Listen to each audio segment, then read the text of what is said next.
Tes 1 2. Bismillahirrahmanirrahim. Assalamualaikum warahmatullahi wabarakatuh.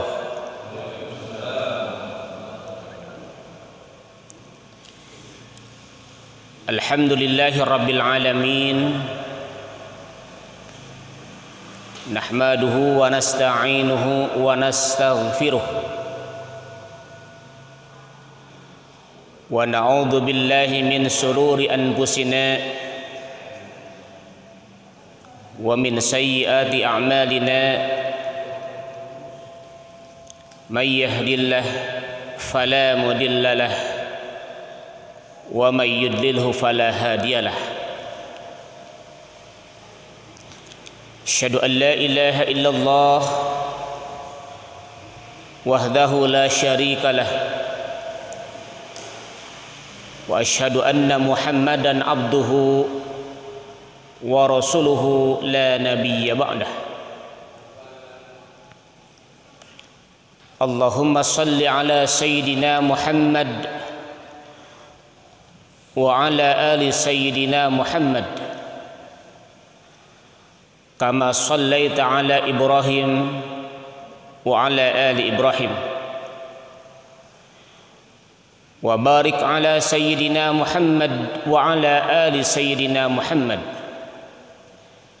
kama barakta ala Ibrahim wa ala ali Ibrahim fil alamin innaka Hamidum Majid. Fa ya ayyuhal hadirun ittaqullaha haqqa tuqatih wa la tamutunna illa wa antum muslimun.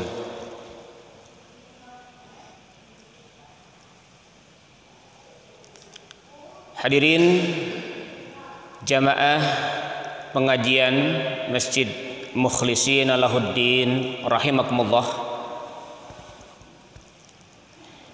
Pertama-tama kita panjatkan puji serta syukur kehadirat Allah Subhanahu wa taala.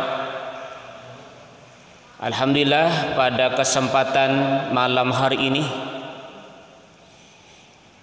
walau dalam keadaan hujan, cuaca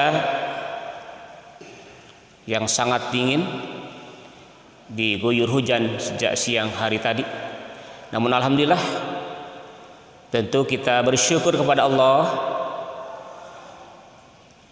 kita masih bisa melaksanakan kewajiban kita,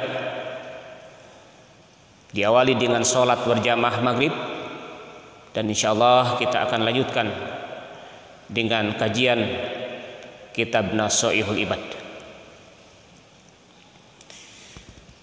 Salawat serta salam semoga Allah selalu curah limpahkan kepada baginda kita Rasulullah Muhammad sallallahu alaihi wasallam, kepada keluarganya, para sahabatnya, para pengikutnya, para tabi'it tabi'in sampai akhir zaman kelak. Hadirin jamaah pengajian Masjid Mukhlisin Lahuddin rahimakumullah. Insyaallah pada kesempatan malam hari ini kita akan melanjutkan kajian kitab Nasha'ihul Ibad. Malam hari ini kita sudah memasuki makalah yang keempat. Bismillahirrahmanirrahim. Wal maqalatur rabi'ah, dan makalah yang keempat, an Umar radhiyallahu an,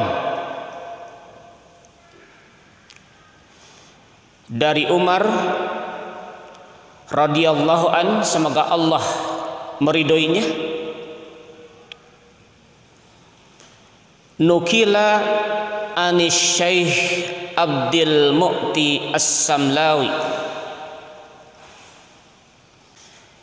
dinukil atau dikutip dari Syekh Abdul Mu'ti As-Samlawi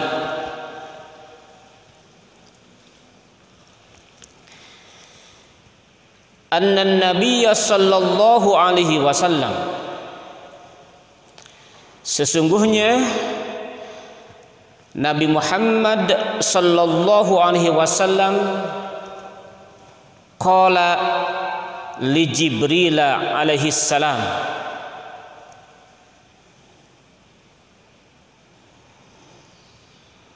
qala berkata Rasulullah,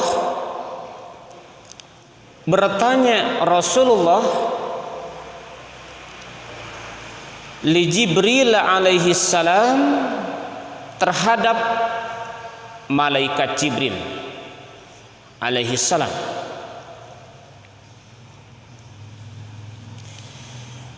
Apa pertanyaan Rasul kepada malaikat Jibril? Kata Rasulullah, sipli hasanati Umar,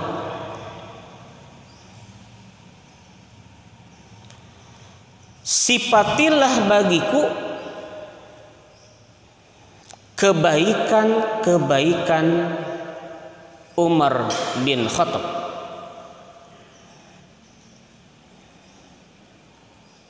Redaksi lainnya mungkin, apa sih kebaikan-kebaikan dari Umar bin Khattab? Tanya Rasulullah kepada malaikat Jibril.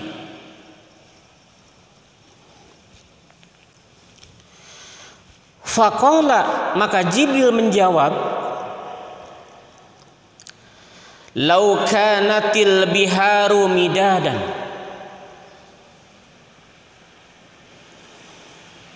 seandainya lautan dijadikan sebagai tinta untuk menulis kebaikan-kebaikan Umar bin Khattab,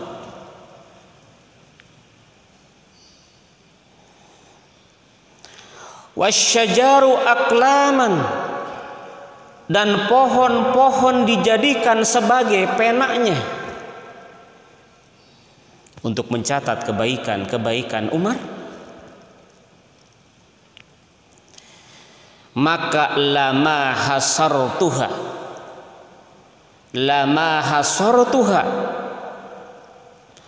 maka aku tidak akan dapat menghitungnya, saking banyaknya kebaikan-kebaikan Umar, saking banyaknya sifat-sifat baik Umar yang harus kita teladani.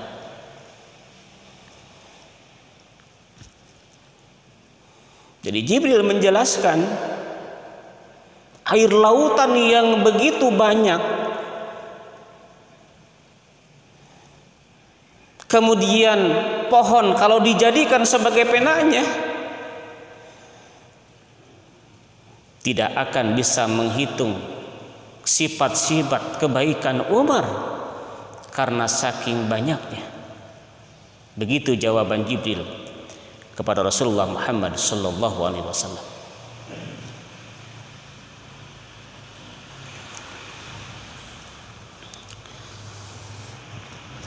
Kemudian Rasul pun bertanya, faqala sipli hasanati Abi Bakrin, wahai Jibril, sifatilah bagiku kebaikan-kebaikan Abu Bakar As-Siddiq. Atau dalam redaksi lain, wahai Jibril, apa saja sifat-sifat baik atau kebaikan-kebaikan dari Khalifah Abu Bakar As-Siddiq.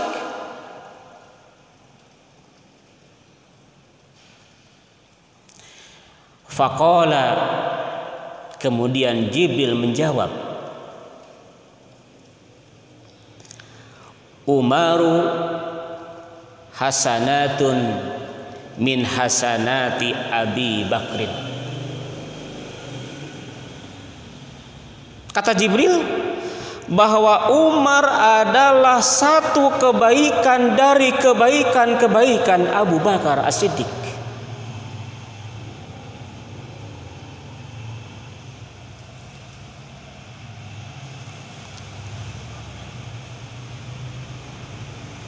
Hadirin rahimakumullah, dari teks yang saya sampaikan tadi,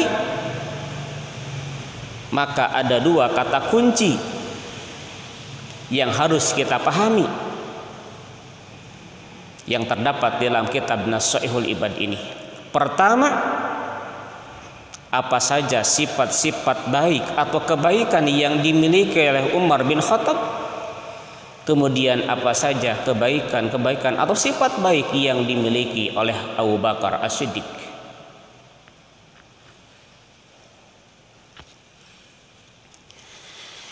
Hadirin rahimakumullah,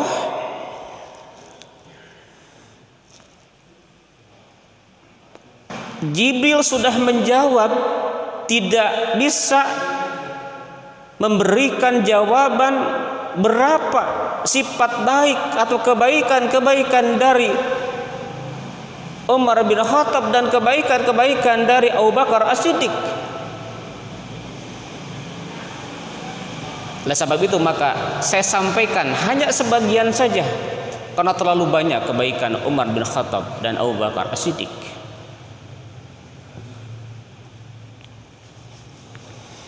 Sifat baik atau kebaikan-kebaikan dari Umar bin Khattab diantaranya saja saya sampaikan sebagian saja karena terlalu banyak. Pertama adalah sifat pemberaninya Umar bin Khattab. Di dalam sejarah bagaimana Rasulullah berdakwah selama 23 tahun. Ketika periode Mekah, pada saat itu sebelum Umar bin Khattab masuk Islam, Rasulullah dan para sahabatnya menyampaikan ajaran Islam, berdakwah, mengajak keluarga terdekat dan sahabat-sahabat pada saat itu masih dengan dakwah secara tersembunyi sebelum Umar bin Khattab masuk Islam. Dan dakwah tersembunyi ini dilakukan oleh Rasulullah di periode Mekah kurang lebih selama 3 tahun. Akan tetapi ketika Umar bin Khattab sudah masuk Islam,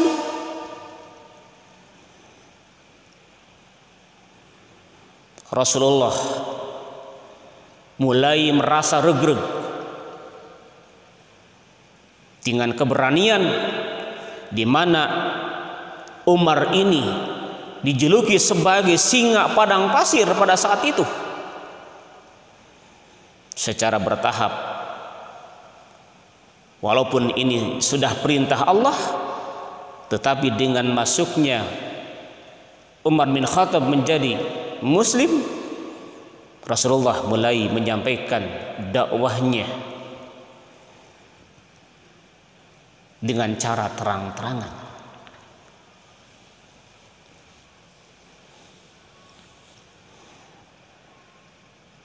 Dan itulah salah satu dari sekian faktor yang menyebabkan Rasulullah merasa tenang dengan didampingi oleh sang singa padang pasir pada saat itu, yaitu Umar bin Khattab yang dijuluki sebagai khalifah yang sangat ditakuti pada masa itu.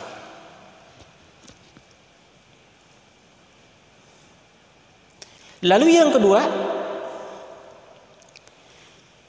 Umar bin Khattab ini memiliki sikap yang sangat sederhana. Dia sebagai Amirul Mukminin yang pada saat itu diberikan istana yang megah,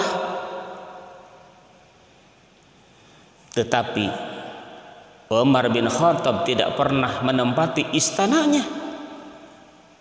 Dengan kesederhanaannya, Umar bin Khattab menempati rumah di samping masjid. Bahkan selama tidurnya, dia tidak menggunakan bantal yang empuk, tetapi dia menggunakan pelepah kurma. Subhanallah, luar biasa.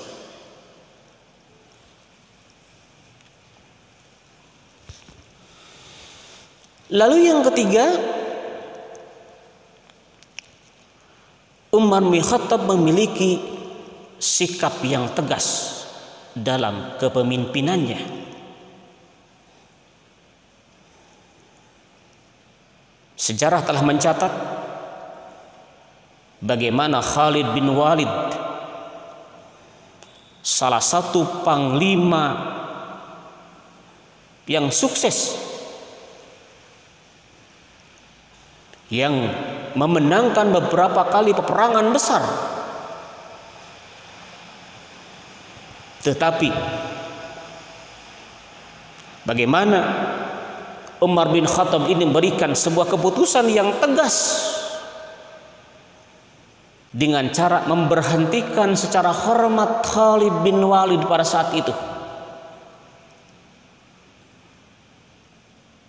Kenapa Khalid bin Walid diberhentikan padahal dia seorang panglima perang yang sukses? Karena pada saat itu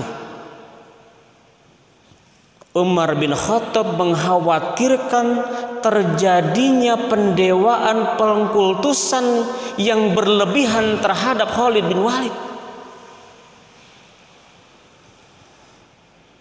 Karena Umar bin Khattab sudah melihat gelagat sebagian rakyatnya, sebagian umat Islam pada itu sudah mulai melebih-lebihkan Khalid bin Walid dengan prestasinya yang sangat luar biasa. Maka dalam menjaga agar umat Islam pada saat itu tidak terlalu berlebihan mendewakan kesuksesan yang diraih oleh Khalid bin Walid, maka dengan tegas Umar bin Khattab bukan memecat, istilahnya memberhentikan Khalid bin Walid dari panglima perang dengan secara terhormat, karena untuk menyelamatkan rakyatnya pada saat itu yang sudah mulai mengkultuskan, mendewakan Khalid bin Walid.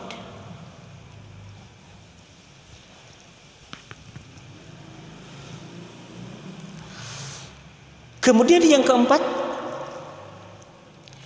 Umar bin Khattab memiliki loyalitas yang sangat tinggi. Apa bentuk loyalitas dari Umar bin Khattab? Di antaranya adalah, pertama, Umar bin Khattab hampir menyerahkan seluruh harta bendanya, seluruh kekayaannya untuk kemajuan dakwah Rasulullah sallallahu alaihi wasallam.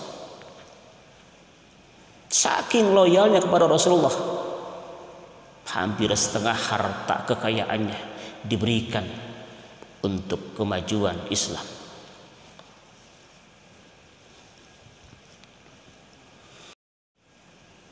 Barang siapa yang menyembah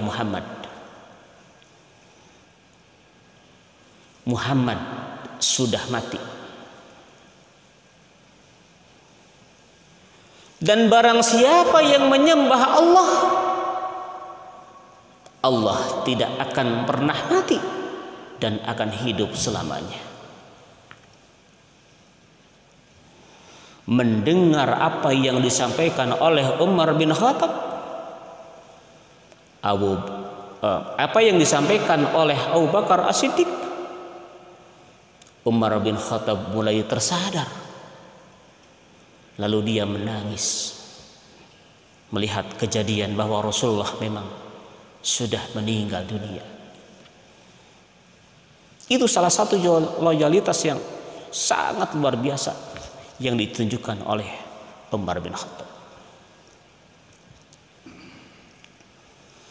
Lalu sifat baik apa lagi atau kebaikan apa lagi yang perlu kita teladani dari seorang Umar bin Khattab? Dia seorang pemimpin, seorang Amirul Mukminin. Umar bin Khattab mempunyai gelar Al-Faruq dan Amirul Mukminin, di mana dia salah satu Amirul Mukminin, salah satu Khulafaur Rasyidin yang memiliki sifat yang sangat bertanggung jawab terhadap rakyatnya. Suatu hari Umar bin Khattab berpatroli, melihat kondisi rakyatnya pada saat itu. Tiba-tiba Umar bin Khattab melihat sebuah keanehan. Seorang rakyatnya, seorang ibu-ibu yang sedang membohongi anak-anaknya. Kenapa saya katakan bahwa ibu ini sedang membohongi anak-anaknya?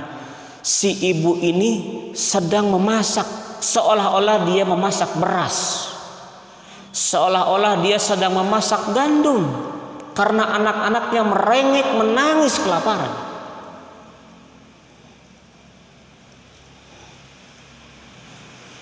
Tapi apa yang terjadi sebenarnya? Ternyata seorang ibu itu sedang menanak batu, bukan menanak gandum atau menanak beras. Dia menanak seolah-olah untuk membohongi anaknya agar anaknya tidak menangis. Walaupun dalam kenyataannya si anak ini sedang kelaparan. Datanglah Umar bin Khattab berdialog dengan ibunya. Ternyata betul apa yang dilakukan oleh ibunya adalah hanya semata-mata supaya anaknya tidak menangis. Maka dia kelihatannya seperti sedang masak. Hadirin rahimakumullah. Akhirnya Umar bin Khattab pulang dengan membawa sekarung gandum. Umar bin Khattab sebagai Amirul Mukminin pada saat itu dikawal oleh pengawalnya, dan para pengawal ini meminta agar gandum itu dibawa oleh pengawalnya, bukan dibawa oleh Umar bin Khattab. Memberikan jasa agar si gandum itu dipikul oleh pengawalnya, bukan oleh Amirul Mukminin Umar bin Khattab.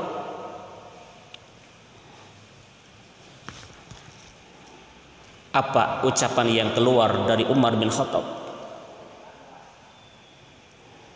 Umar bin Khattab menyampaikan kepada para pengawalnya, apakah kamu akan menjerumuskan aku ke dalam neraka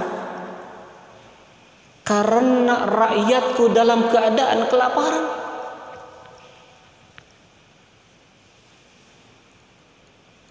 Maka akhirnya si gandum itu dibawa sendiri oleh Umar bin Khattab sampai ke rumah si ibu-ibu yang sedang menanak, yang sedang memasak tadi. Itu salah satu bagaimana tanggung jawab Umar bin Khattab terhadap rakyatnya yang sangat luar biasa, yang patut kita teladani.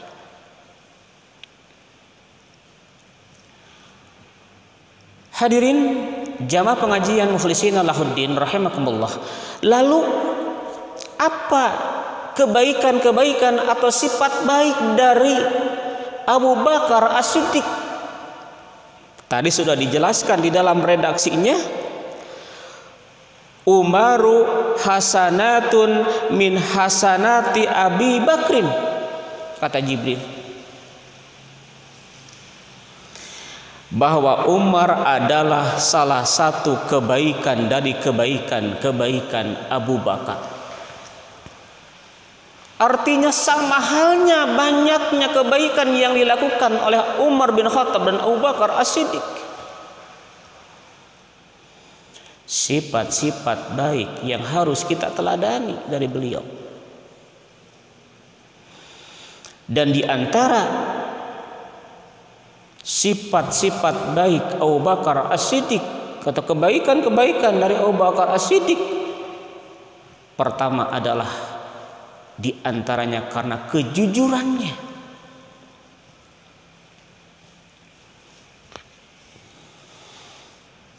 Abu Bakar As-Siddiq menjadi salah satu dari Khulafaur Rasyidin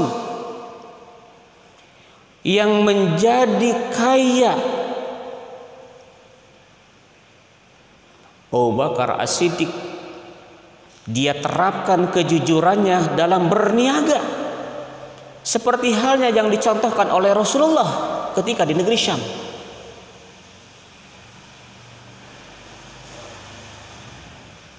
Di mana sejarah telah mencatat Rasulullah pun diberikan gelar Al-Amin orang-orang Quraisy pada saat itu karena kejujurannya dalam berniaga.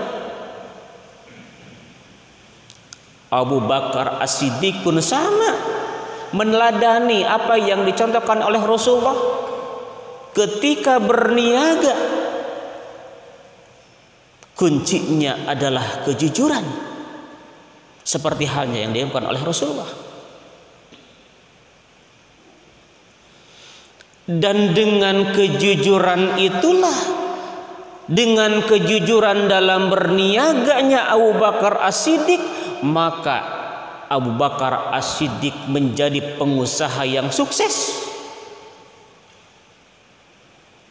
Dan dari kesuksesan usahanya itu, dia menjadi khalifah yang kaya raya. Dan kekayaan itulah yang dijadikan modal untuk berdakwahnya Rasulullah Sallallahu Alaihi Wasallam, sebagaimana yang dilakukan oleh Umar bin Khattab. Jujur dalam berniaga, dia sukses menjadi orang kaya, dan kekayaan itu dia manfaatkan untuk mendukung dakwah Rasulullah Sallallahu Alaihi Wasallam.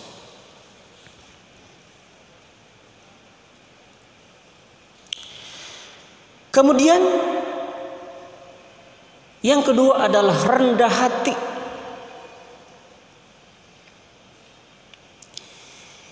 Dengan kerendahan hati Abu Bakar As-Siddiq,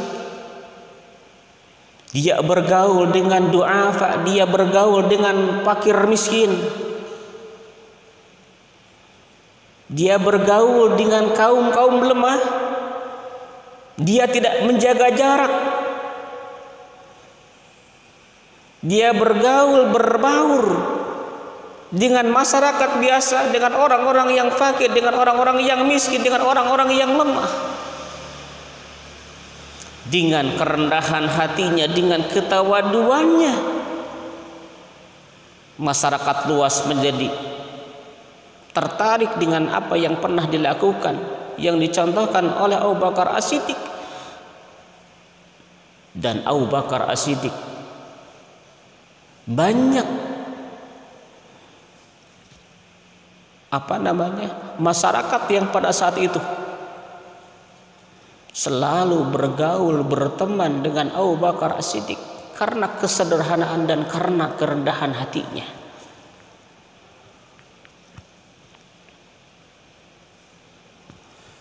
Kemudian yang ketiga,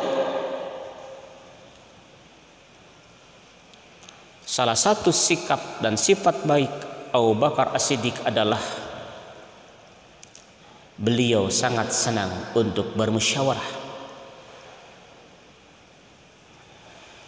dalam menyelesaikan sesuatu. beliau selalu menempuh dengan cara bermusyawarah. Salah satu ayat yang menjelaskan dan memerintahkan untuk bermusyawarah ini bisa kita lihat di dalam surat Ali Imran ayat 159. Dalam potongan ayat itu Allah menjelaskan wasyawirhum fil amr, dan bermusyawarahlah kalian dalam segala urusan, fa idza azamta, dan apabila kalian telah membulatkan tekad, fatawakkal 'alallah, maka berserah dirilah kepada Allah Subhanahu wa taala. Hadirin rahimakumullah, masih makalah yang keempat, ijjud dunya bil mali wa izzul akhirati bisalihil a'mali.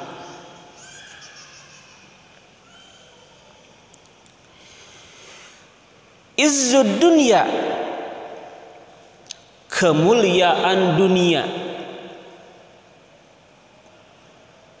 bil mali, dengan harta. Manusia dihormati, manusia disegani, salah satunya adalah dengan harta. Manusia dimuliakan karena harta.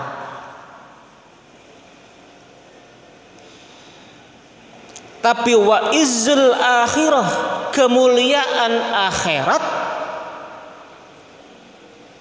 bukan dengan harta, tetapi bisolihil a'mali, dengan amal-amal soleh. Kehormatan dunia dengan harta, sementara kemuliaan akhirat dengan amal-amal soleh.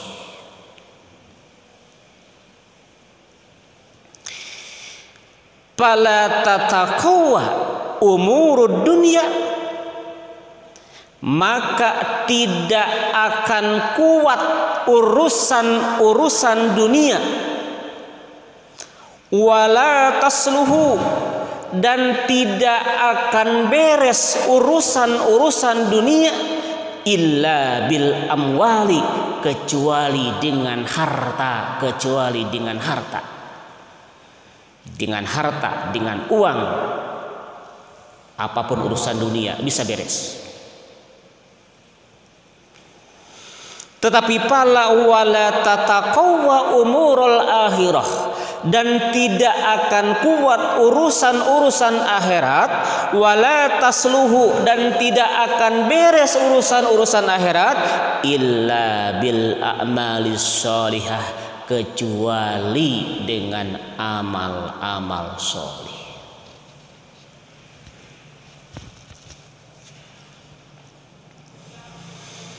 Hadirin jamaah pengajian Masjid Mukhlisin Lahuddin rahimakumullah. Lalu apa amal soleh itu? Amal soleh yang menjadikan manusia menjadi mulia di akhirat, yang menjadikan urusan akhirat menjadi beres, menjadi kuat dengan amal soleh. Lalu apa itu amal soleh? Dari sekian pengertian amal soleh saya sampaikan dua. Pertama, menurut Muhammad Abduh, amal soleh adalah segala perbuatan baik. Bagi siapa? Bagi dirinya, bagi keluarganya, dan bagi manusia pada umumnya. Apapun amalan-amalan baik, amalan yang baik itu untuk diri kita, untuk keluarga kita, dan untuk manusia pada umumnya, itulah yang dikatakan dengan amal soleh menurut Muhammad Abduh. Sementara amal soleh menurut Ajar-Kasyih, bahwa amal soleh adalah amalan-amalan atau perbuatan-perbuatan yang baik berdasarkan akal yang rasional, berdasarkan Al-Quran dan berdasarkan hadis. Hadirin rahimakumullah, itulah makalah yang keempat. Mudah-mudahan apa yang saya sampaikan ini ada hikmah dan manfaatnya, khusus untuk saya pribadi dan umumnya untuk kita semua. Mudah-mudahan menjadi bekal kita dalam menjalani kehidupan ini. Terima kasih atas perhatiannya dan mohon maaf atas segala kekurangannya. Rabbana atina fid dunya hasanah wa fil akhirati hasanah wa qina adzabannar. Subhana rabbika rabbil izzati amma yasifun wa salamun alal mursalin walhamdulillahi rabbil alamin. Billahi taufiq wal hidayah. Assalamualaikum warahmatullahi wabarakatuh.